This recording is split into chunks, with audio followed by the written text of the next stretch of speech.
देखिए पहले प्रश्न की बात करेंगे तो कह रहा है कि भारतीय संविधान का कौन सा अनुच्छेद वित्तीय आपातकाल से संबंधित है। बिल्कुल आप सभी जो है जवाब देते हुए चलेंगे कमेंट बॉक्स में, वित्तीय जो है आपातकाल से जो है कौन सा आर्टिकल जुड़ा हुआ है। तो आर्टिकल ध्यान रखेंगे, आर्टिकल 360 जो है बिल्कुल वित्तीय जो है आपातकाल से जुड़ा हुआ है, तो बिल्कुल सी आप ध्यान रखेंगे। साथ में ये भी ध्यान रखेंगे कि अभी तक जो है यह जो है आपातकाल आज तक जो है भारत में एक भी बार नहीं लगा है। ठीक है, तो वित्तीय आपातकाल की बात करेंगे तो भारत में अभी तक एक भी बार नहीं लगा है। आगे बात करेंगे तो समान नागरिक संहिता यानी कि यूसीसी का उल्लेख किस अनुच्छेद में दिया गया है। यूसीसी के उल्लेख की हम लोग बात करेंगे तो आर्टिकल जो है 44 में इसका उल्लेख जो है देखने को मिल जाता है। महत्वपूर्ण पॉइंट ध्यान रखेंगे, यह जो है आजादी से पहले जो है गोवा में, कहां पे, तो आजादी से पहले गोवा में जो है लागू था, और अब जो है उत्तराखंड सहित, बिल्कुल उत्तराखंड सहित हम लोग बात करेंगे अन्य जो है बहुत सारे जो है राज्यों में क्या इसे लागू करने की तैयारी जो है बिल्कुल की जा रही है। ठीक है, आजादी से पहले कहां पे था, गोवा में था।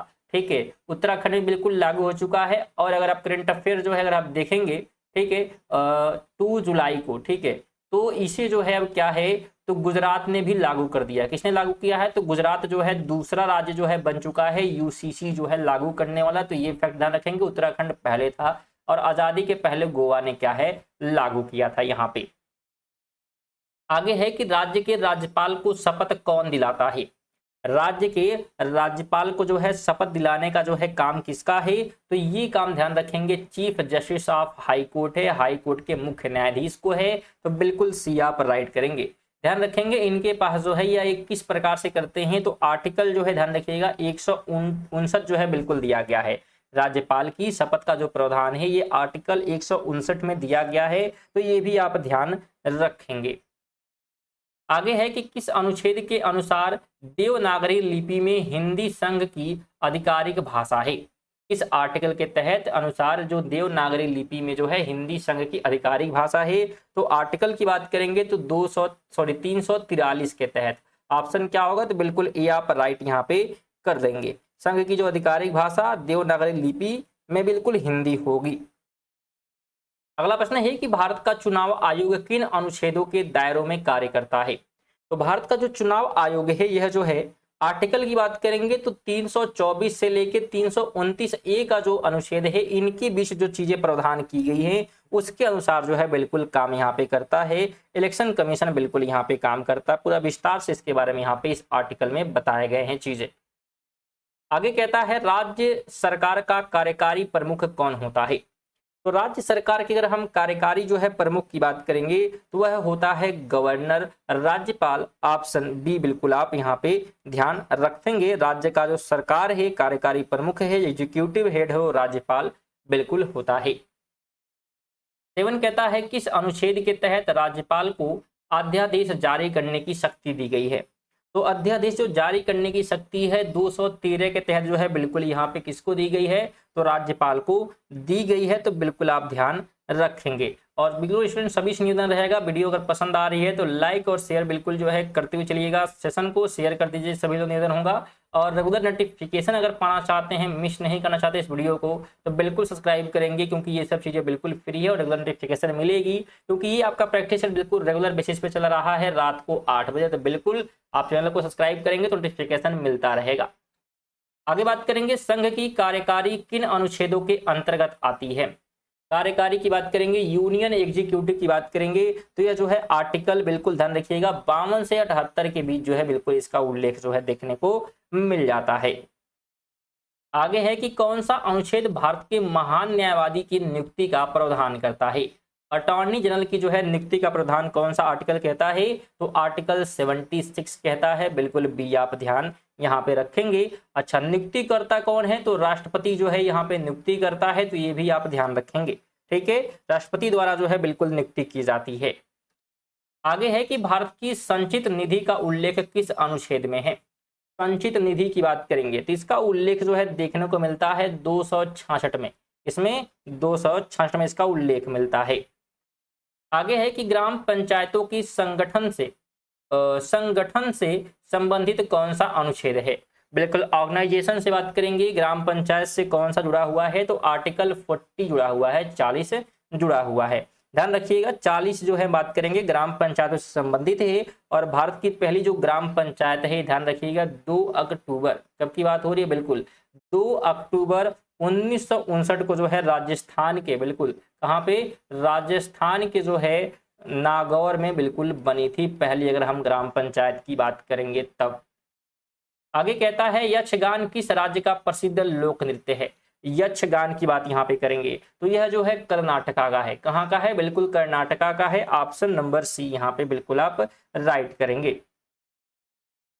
और कर्नाटक बिल्कुल प्रेजेंट टाइम में ध्यान रखिएगा वहां पे जो है सरकार कौन है, कांग्रेस की है, तो ये फैक्ट भी आपको पता होना चाहिए।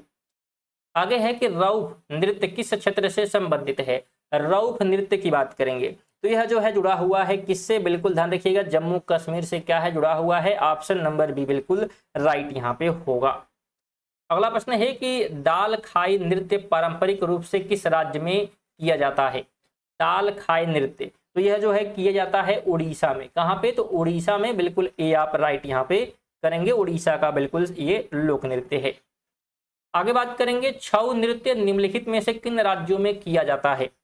छऊ नृत्य की बात करेंगे किस राज्यों में जो है बिल्कुल इसे परफॉर्म किया जाता है, तो छऊ जो है फेमस है, ध्यान रखिएगा उड़ीसा में, झारखंड में और वेस्ट बंगाल में। तो ए ऑप्शन इसका राइट हो जाएगा। आगे बात करेंगे किस शास्त्रीय नृत्य को मूल रूप से सदिर के नाम से जाना जाता है। इसको जो है सदिर के नाम से जानते हैं, किस जो है नृत्य को, तो भरतनाट्यम को। किसको, तो भरतनाट्यम को, बिल्कुल ध्यान रखेंगे इसे सदिर के रूप में जानते हैं। ये जो है तमिलनाडु का शास्त्रीय नृत्य है, तो ये भी ध्यान रखिएगा कहाँ का, तो तमिलनाडु का बिल्कुल ये शास्त्रीय नृत्य है अगर हम बात करेंगे भरतनाट्यम का। तो आगे बात करेंगे होजागिरी किस राज्य का पारंपरिक लोक नृत्य है। होजागिरी तो होजागिरी है त्रिपुरा की लोक नृत्य। कहाँ की है, त्रिपुरा की है, बिल्कुल ध्यान रखेंगे। आगे कहता है शोभना नारायण किस नृत्य शैली की प्रसिद्ध प्रतिपादक हैं। शोभना जो नारायण है ये किस नृत्य शैली की प्रसिद्ध जो है प्रतिपादक हैं, तो यह है कथक की। किसकी, तो कथक की, बिल्कुल बी आप ध्यान रखेंगे। ये जो है शोभना नारायण की बात करेंगे तो ये जो है कथक की प्रसिद्ध नृत्यांगना है। और कथक जो है मुख्य रूप से कहाँ पे, तो उत्तर भारत और उत्तर प्रदेश में किया जाता है। कहाँ पे, तो यूपी में या उत्तर जो है राज्यों में जो है मुख्य रूप से क्या है ये परफॉर्म होता है। आगे है कि कथक नृत्य का राष्ट्रीय संस्थान कहाँ स्थित है। कथक नृत्य का राष्ट्रीय जो है संस्थान की बात करेंगे तो यह है न्यू में। कहाँ पे, तो न्यू में बिल्कुल ये स्थित है। अगला प्रश्न है कि छम नृत्य पारंपरिक रूप से किस राज्य में किया जाता है। छम नृत्य की बात करेंगे तो यह जो है किया जाता है हिमाचल प्रदेश में। कहाँ पे, हिमाचल प्रदेश में। 21 है कि अनुच्छेद 21A शिक्षा का जो कि अधिकार है किस संशोधन द्वारा जोड़ा गया। तो अनुच्छेद 20A शिक्षा के अधिकार से जुड़ा हुआ है, लेकिन इसे कब जो है जोड़ा गया था, इसे जोड़ा गया था 86वें अमेंडमेंट में, यानी 86वें जो है संशोधन में। तो बिल्कुल आपको ध्यान होना चाहिए कब जो है इसको शामिल किया गया, इस संशोधन में किया गया। डेट की बात करेंगे 2002 का जो है बिल्कुल सन था, तो ये आप ध्यान रखेंगे, जिसमें ये था कि 6 से 14 वर्ष के बच्चों को जो है यहाँ पे अनिवार्य जो है शिक्षा और मुफ्त शिक्षा जो है इसमें प्रावधान किया गया था। 22 कहता है किस संशोधन को लघु संविधान के रूप में जानते हैं। बिल्कुल मिनी कॉन्स्टिट्यूशन की बात करेंगे तो जो 42वां संशोधन था, कौन सा संशोधन, बिल्कुल 42वें नंबर का संशोधन जो किया गया था, कब हुआ था, 1976 में हुआ था ये 42वें नंबर का संशोधन, जिसे हम बिल्कुल मिनी कॉन्स्टिट्यूशन कहते हैं। क्योंकि इसमें जो है बिल्कुल क्या किया गया, तो बहुत सारे जो है कॉन्स्टिट्यूशन में चेंजिंग की गई, प्रिम्बल में जो है बिल्कुल बदलाव किया गया था और इसलिए इसे मिनी कॉन्स्टिट्यूशन कहते हैं। और ये आपातकाल लगाकर बिल्कुल किया गया था, ये भी ध्यान रखेंगे। अभी 25 जून जो गया है उसे बिल्कुल आपातकाल यानी इमरजेंसी डे के रूप में बिल्कुल सेलिब्रेट किया गया, क्योंकि इसी दिन आपातकाल लगा था। कब लगा था, 1975 में आपातकाल लगा था। और ये जो है 1900 जो है 77 तक आपातकाल जो है रहता है। इंदिरा गांधी इस समय बिल्कुल ध्यान रखेंगे पीएम थी। कौन थी, तो इंदिरा गांधी पीएम थी। और प्रेसिडेंट की बात हम लोग कर लेते हैं, बिल्कुल ध्यान रखिएगा फखरुद्दीन, लिए यहाँ लिख देते हैं बिल्कुल फखरुद्दीन अली अहमद, ठीक है, अली अहमद। तो ये जो है अहमद बिल्कुल ये इस समय क्या थे, प्रेसिडेंट थे। और ये जो है पीएम थी इंदिरा गांधी की हम लोग बात करेंगे, इन्हीं के द्वारा बिल्कुल आपातकाल की घोषणा की गई थी। आगे बात करेंगे 42वें संशोधन द्वारा प्रस्तावना में कौन से 3 शब्द जोड़े गए। तो इसमें जो है क्या क्या बदलाव किए गए और 3 शब्द जो है बिल्कुल प्रस्तावना में प्रिम्बल में जो है जोड़े गए, उन तीनों शब्दों की हम लोग बात करेंगे तो क्या क्या है, बिल्कुल सोशलिस्ट, सेकुलर और इंटीग्रिटी, बिल्कुल ये तीन शब्द जो है जोड़े गए थे। बिल्कुल सी आप राइट करेंगे। सबका मतलब भी देख लेते। देखिए सोशलिस्ट, चलिए यहाँ पे हम क्रम वाइज लिख देते हैं। तो पहला हमारा होता है, बिल्कुल ध्यान रखिएगा, समाजवाद, समाजवादी। तो समाजवादी यहाँ पे शब्द जोड़ा गया। दूसरा यानी सोशलिस्ट मतलब हो गया। सेकुलर का मतलब क्या होता है, तो सेकुलर का मतलब यहाँ पे हम लोग ध्यान रखेंगे, ये क्या होता है, पंथ निरपेक्ष। क्या होता है, पंथ निरपेक्ष। ठीक है, तो ये दूसरा शब्द जोड़ा गया। वहीं जो इंटीग्रिटी है, इसका मतलब क्या होता है, तो अखंडता।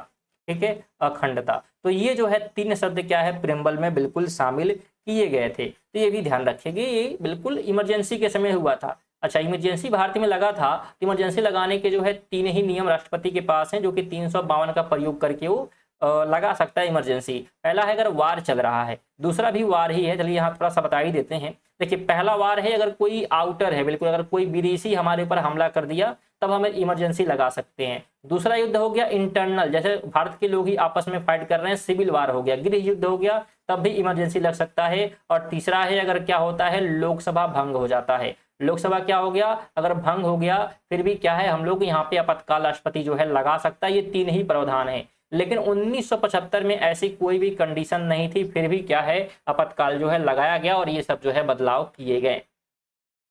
आगे बात करेंगे कौन सा संशोधन जीएसटी के कार्यान्वयन से संबंधित है। जीएसटी से जो है कौन सा जो है संशोधन जो है जुड़ा हुआ है, तो 101 नंबर का जो संशोधन है, अमेंडमेंट है। बिल्कुल बी आप राइट करेंगे। जीएसटी के बारे में बात करेंगे। देखिए जीएसटी जो है सबसे पहले बात करेंगे, सबसे पहले ध्यान रखिएगा, बहुत ही महत्वपूर्ण प्रश्न हो सकता है। सबसे पहले जो है कहाँ पे, तो असम में। ठीक है, सबसे पहले असम में लागू जो है किया गया था, तो ये भी आप ध्यान रखेंगे। ठीक है, कब किया गया था, तो 2017 में किया गया। सबसे पहले कहाँ पे, असम में 2017 में किया गया था। और ये जो 101 नंबर का संशोधन है, ये कब किया गया, तो 2016 में ये किया गया। 2016 में ये किया गया और असम में पहली बार जीएसटी जो है लागू किया गया 2017 में। चलिए 25 कहता है, स्रोत के अनुसार किस संशोधन ने मतदान की आयु 21 वर्ष से घटाकर 18 वर्ष कर दिया। तो 21 से 18 वर्ष जो है ये किया गया 69वें नंबर के संशोधन थे। देखिए अमेंडमेंट मतलब होता है संशोधन। ठीक है, संविधान में संशोधन किया गया, मतलब यही चीज है। तो 69वें नंबर के संशोधन से क्या है, बिल्कुल ये किया गया। कब किया गया था, 1989 का डेट था, 1989 का बिल्कुल डेट था। तो ध्यान रखें। साथ में एक बार फिर सभी से निवेदन रहेगा लाइक और शेयर करने का। बिल्कुल हम लोग यहाँ पे 30 प्रश्न कवर करेंगे। 25 तक आ चुके हैं, तो लाइक और शेयर बिल्कुल जो है करते हुए रहेंगे सभी लोग। और फिर से निवेदन होगा कि जरूर आप सब्सक्राइब करें रेगुलर जो है इस वीडियो का नोटिफिकेशन पाने के लिए। और पीडीएफ की बात यहीं पे कर लेते हैं। पीडीएफ भी आप ये पूरा जो है प्राप्त कर सकते हैं टेलीग्राम से। टेलीग्राम से अगर आप नहीं जुड़े हैं तो लिंक है डिस्क्रिप्शन में, जहां से जाकर आप उसका पीडीएफ ले सकते हैं। चलिए आगे बात करेंगे। तो बहुउद्देशीय नदी घाटी परियोजनाओं को आधुनिक भारत का मंदिर किसने कहा था। आधुनिक भारत का मंदिर कहा गया है बहुउद्देशीय नदी घाटी परियोजनाओं को। और यह जो है कहने का जो है काम किया है जवाहरलाल नेहरू ने। किसने कहा है, जवाहरलाल नेहरू ने कहा है। बिल्कुल बी राइट हो जाएगा। आगे है कि विश्व का सबसे ऊंचा गुरुत्वीय बांध कौन सा है। तो सबसे ऊंचे गुरुत्वीय बांध की बात करेंगे तो भाखड़ा नांगल डैम। बिल्कुल भाखड़ा नांगल जो डैम है या बांध है, वही क्या है, बिल्कुल ध्यान रखिए गुरुत्वीय बांध है। बिल्कुल बी आप राइट यहाँ पे करेंगे। आगे है कि नागार्जुन सागर बांध किस नदी पर बना हुआ है। नागार्जुन सागर जो है बांध की बात करेंगे, यह जो है कृष्णा रिवर पर है। किस पे है, कृष्णा रिवर पर बिल्कुल जो है ये बना हुआ है। 29 कहता है मेट्टूर बांध किस राज्य में स्थित है। मेट्टूर, तो मेट्टूर है तमिलनाडु में। कहाँ पे है, बिल्कुल तमिलनाडु में है। इसकी बात करेंगे टिहरी बांध किन दो नदियों के संगम पर स्थित है।